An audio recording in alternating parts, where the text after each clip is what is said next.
As Jackie mentioned, the first phase of the project management cycle is the initiation phase.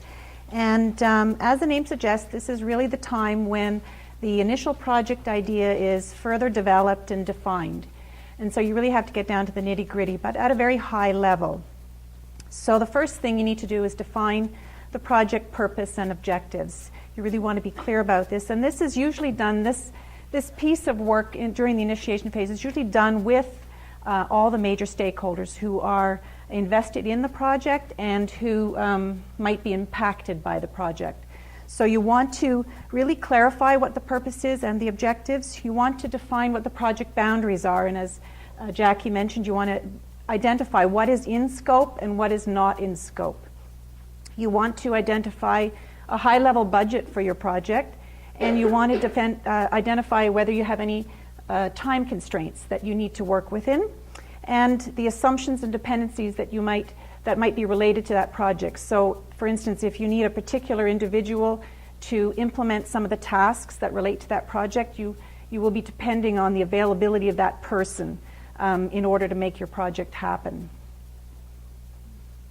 You also need to identify who your key team members are, who the major decision makers are going to be as your project proceeds, and who the major stakeholders are.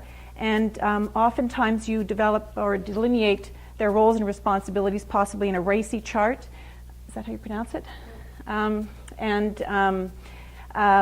So for instance, some of them may just need to be informed of the progress of your project, and others may need to be consultants on your project or active team members who are actually implementing work.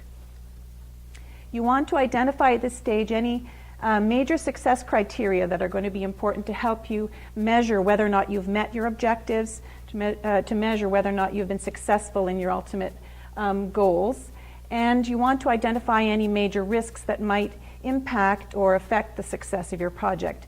And not only risks that might affect its success, but risks if you don't do the project. You might want to identify that as well. All of this information that you're gathering about your project, you're going to want to summarize in a key document called the project charter. And this project charter is really important because it helps to formalize the existence of your project. It's all down on paper, and it formally recognizes exactly what your project is all about. It also provides a very high-level planning guide for all the activities that come afterwards in terms of developing the actual details of your project.